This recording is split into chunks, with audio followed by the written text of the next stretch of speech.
She thought everything had worked out well. The affair had been discovered, and her husband knew nothing. But she was wrong. Her husband found out and decided to take revenge, and then the wife regretted what she had done. But the story of how the husband made his cheating wife very sorry. It all started when my friend Victor invited me to a wedding one day. He'd been dating Ketcha, his girlfriend, for quite some time, and they kind of decided to get married. It was a mutual decision. He was already 34 years old, and she was 27.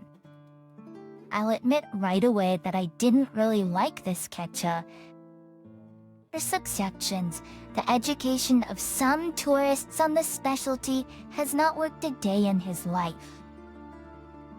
The education of some tourist on the specialty has not worked a day in his life, and Victor was already married, and I think from 19 years, if not lie, worked in some nonsense company for the production of weather booklets or magazines.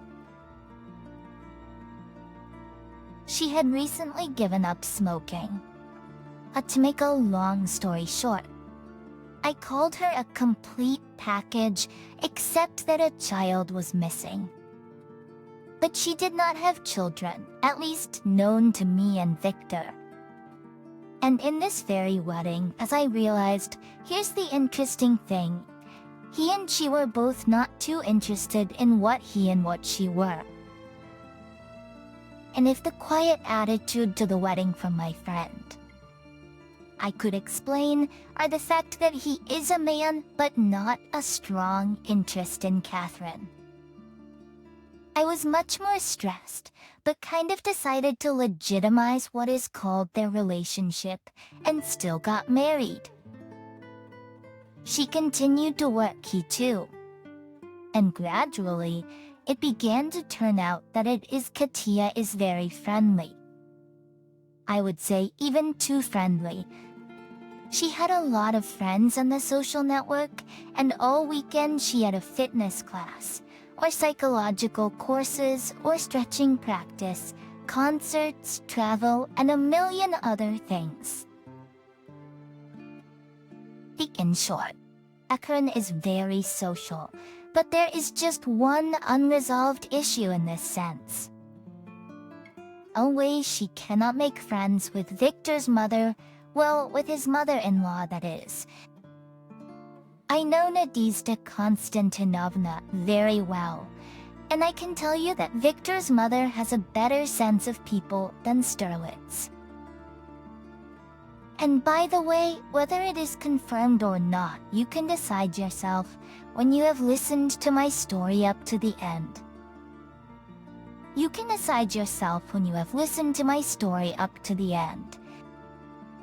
Anyway, about 1 year passes, and once again, Vitek calls me.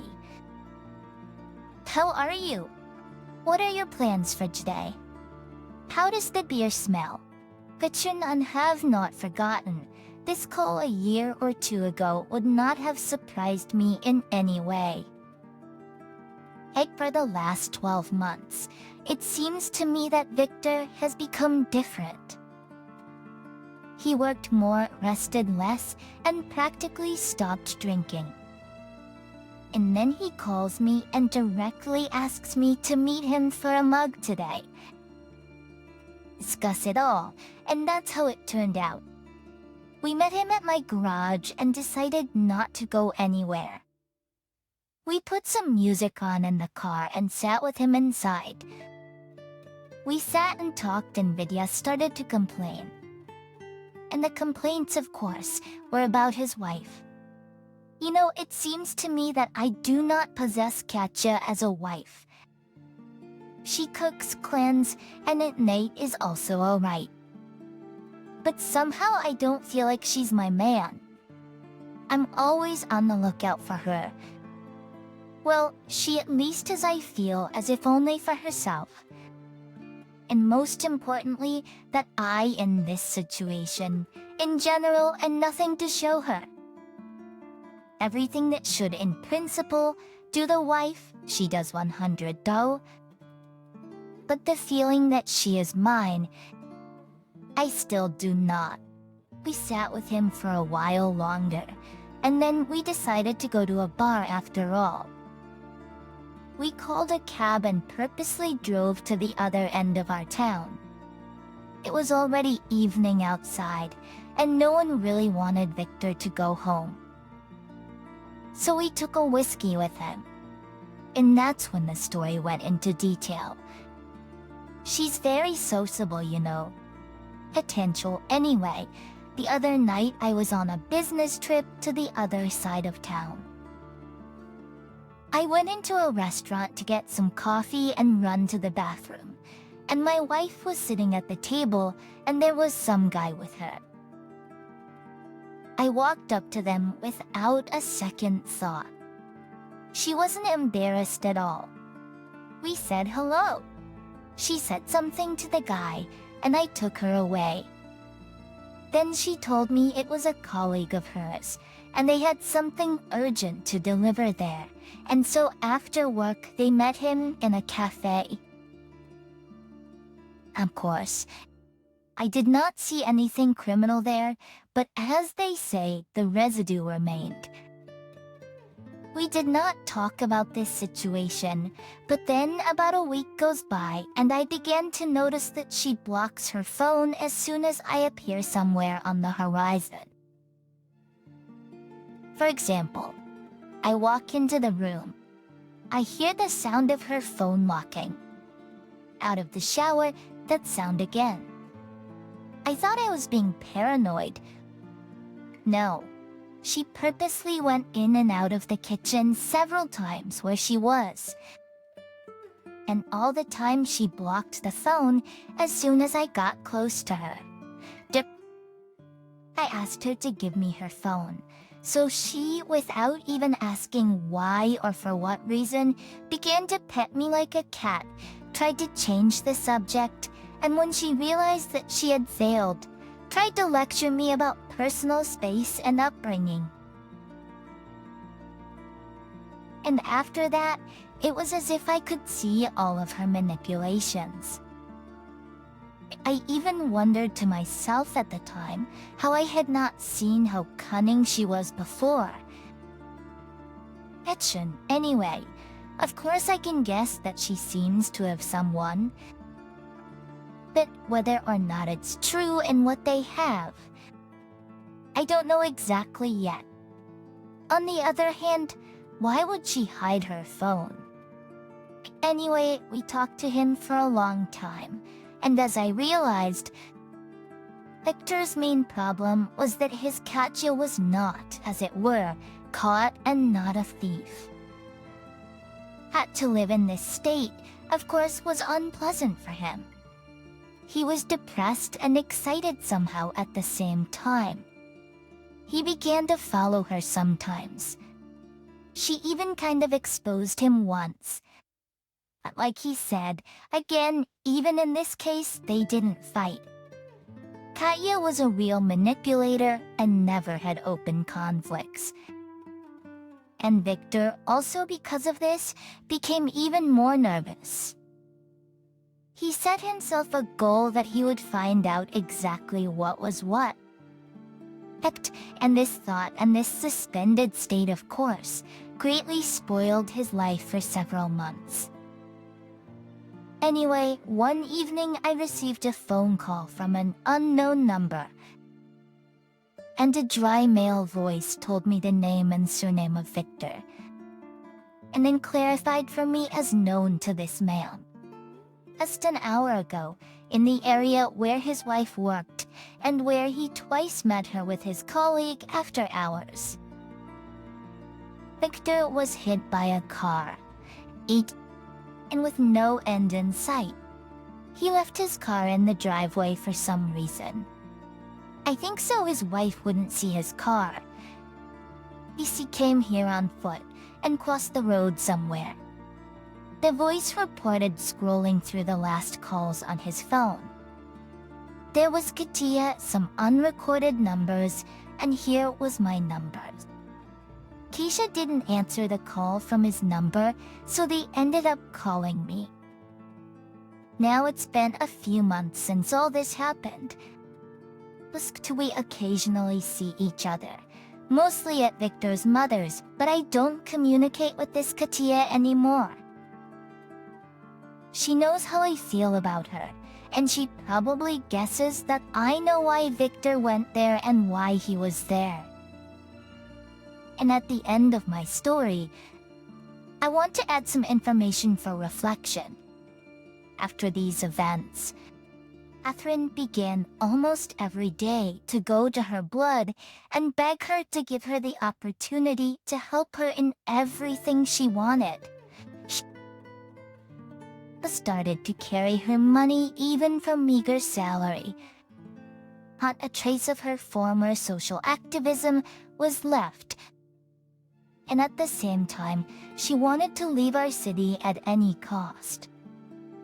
And now, looking at how much guilt she feels, I realized that Victor was right in his suspicions. An innocent search for pictures on an old black and white camera led to big problems for his wife.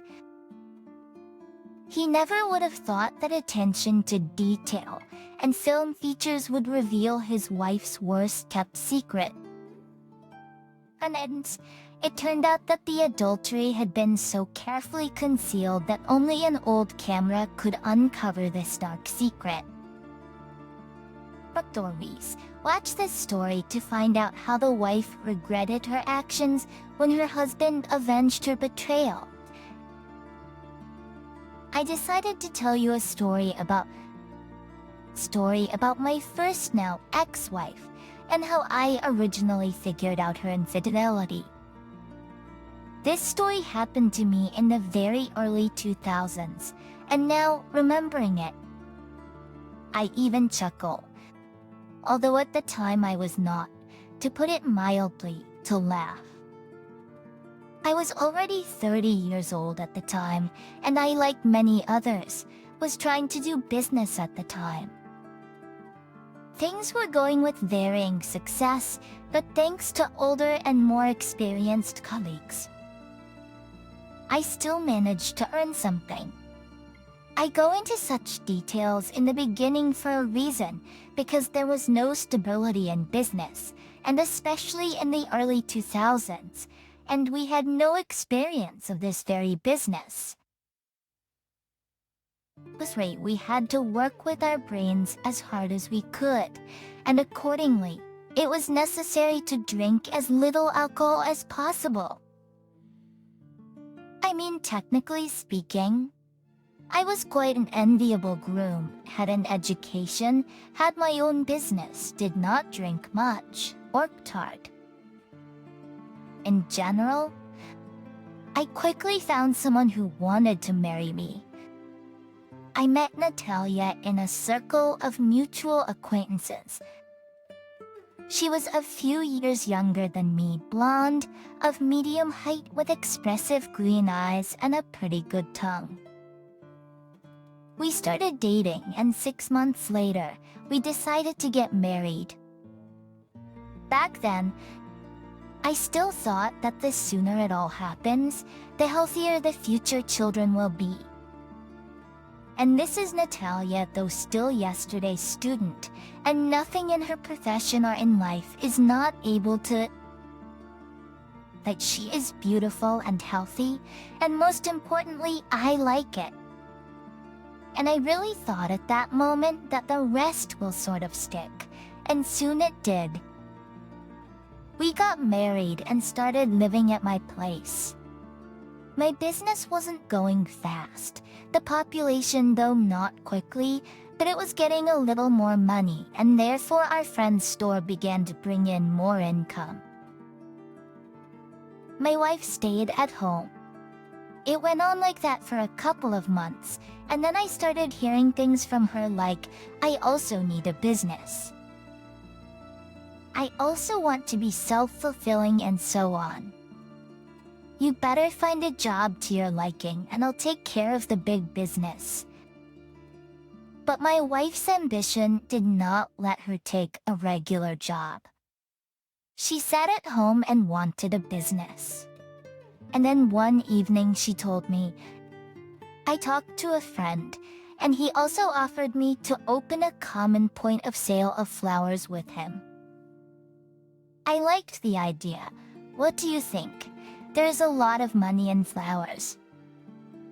Mr. Medesha, but this is a separate whole business. It's an investment. The more so flowers are a special kind of work and so on. You can't just open a shop and become a millionaire. We talked to her about this not excessive hope, and it turned out that this very acquaintance of hers is Murray. He's my young wife's ex-boyfriend. They had studied together at this institute, and according to her, once upon a time they're as if they had met. Of course, at first my wife assured me that he was chasing her there, but of course she wasn't involved and was so impregnable. But later she confessed that she and he still met for a couple of months. And I think that maybe even longer, and not just a couple of months. That's where I forgot about the flower store. I'm young, but at the time I did not believe in fairy tales. And it turned out that not for nothing.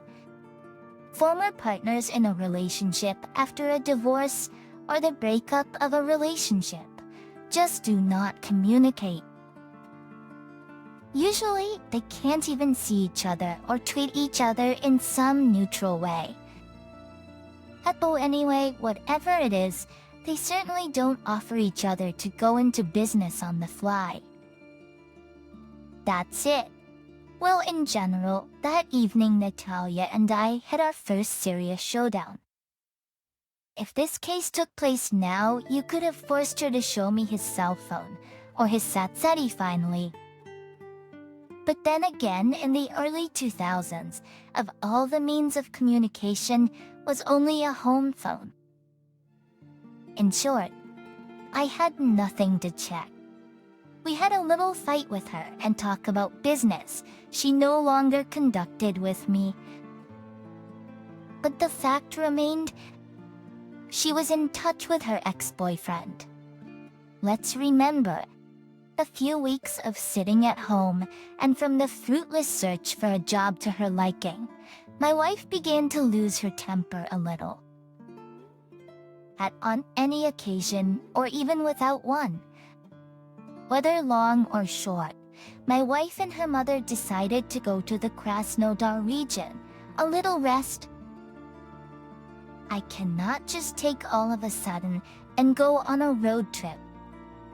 I answered my wife after hearing her offer to keep them company. There was silence in our apartment. If I wasn't going, they probably weren't going either. It's not so great with money. Well, in general, he as a battle lazy, then offered them to go without me, and they would give them a kickback. My wife got excited. We even talked on the phone with my mother-in-law. And to her credit, she refused to take my money and went on vacation solely on his own.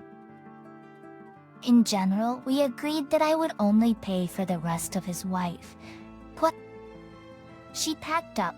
The whole house immediately became like a big market or a train station.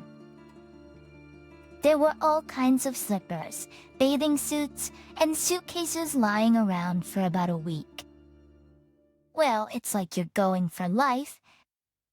I told her then, and in a way that's my foresight come true. One of the final chords before she left was our camera. Of course I'm taking it, my wife told me. I took it, got the case from it, and remembered that there was no film in it, and there was a train tomorrow, and they had to leave.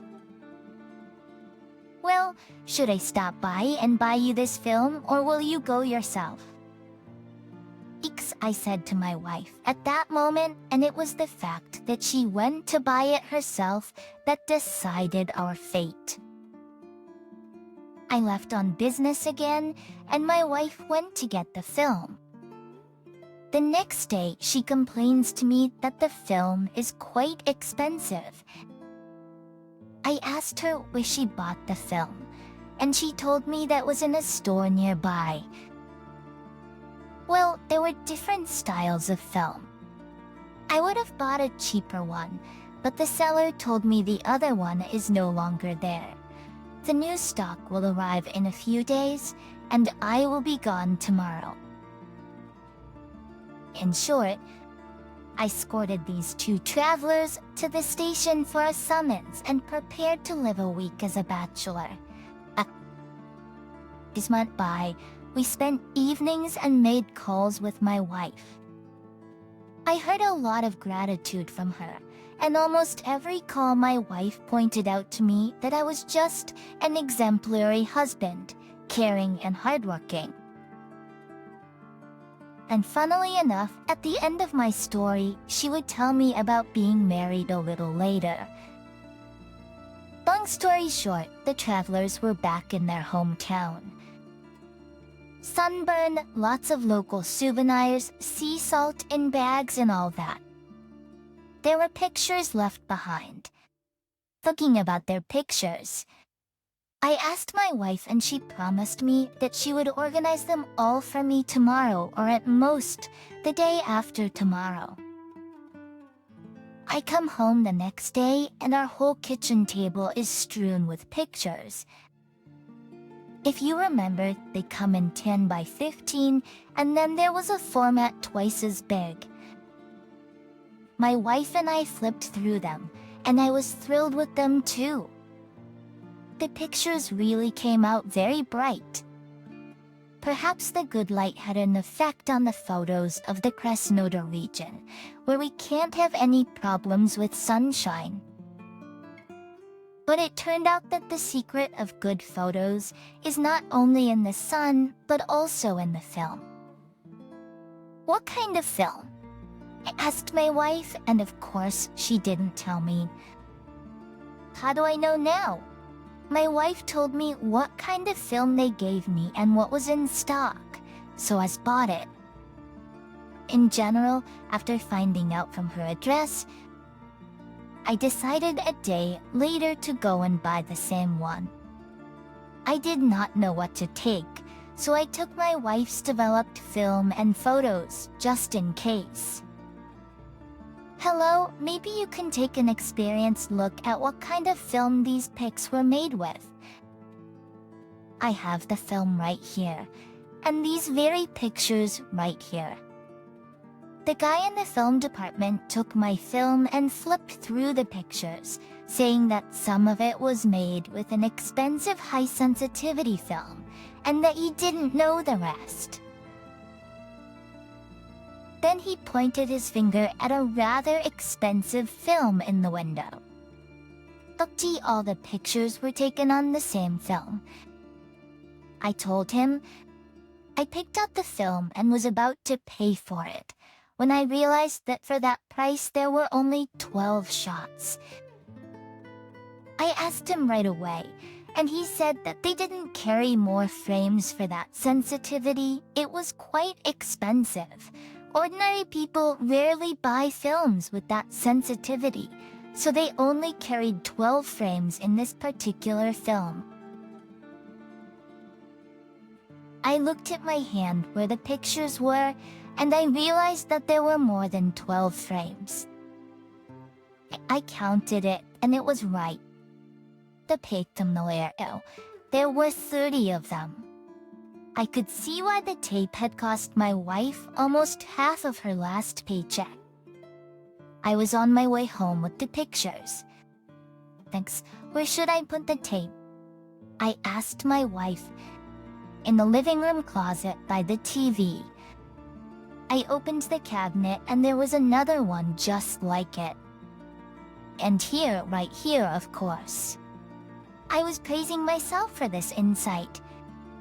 I put down the 12-frame developed film that I was carrying into the store. And then I took the other film out of the cabinet, which was also 12 frames.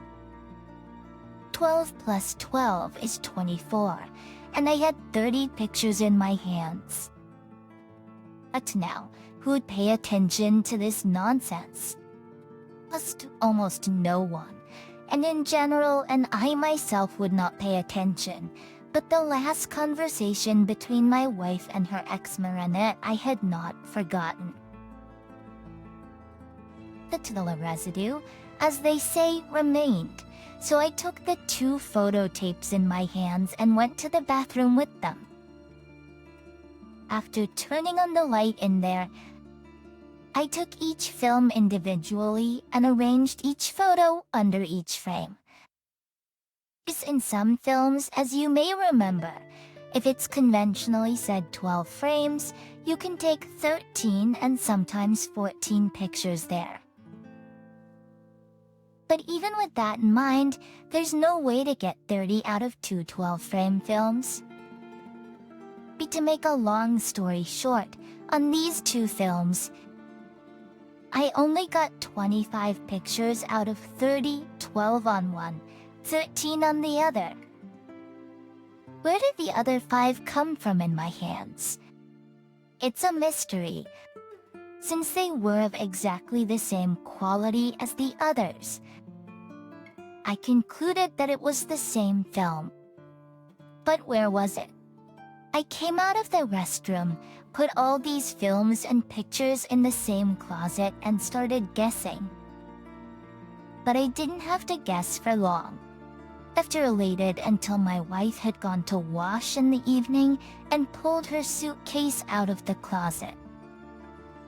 Rummaging through the inside pockets, I pulled out the 3rd tape. And of course it was the same as the ones now in the closet. I looked at it in the light and found there the same 5 pictures that I had been looking for. But unfortunately, it didn't end there. All the other frames did not please me. In them, I saw someone who looked like Natalia somewhere in the room, as well as a guy I didn't know in the room. The next day, I ran to the store and developed all these shots. In the candid photos, I encountered this Marat, Natasha in the room, and the edge of a wine bottle. Back from their position and some other details, let me not list them. I realized that their relationship was, to put it mildly, no way off. I returned home half an hour. Half an hour later, I tossed these pictures to my wife. I'll skip her cheap excuses. I'll just say that those pictures and her cheating with the photo were enough for me at the time. She went on her way. Now let me remind you that about halfway through the story, I said we would have fun reminiscing about her praise of me as a husband at the end. Hutchins. Anyway, the cherry on the cake was that a few months into our divorce, Natasha and I met in the yard, and then I heard from her that by the time we were married, she, of course, wanted a husband with stability and prosperity, but at the same time, she also wanted adventures. Well, as a matter of fact, she got it. 8. Now, there is no work. No missing man, and adventures with Marat ended with living at home with my mother.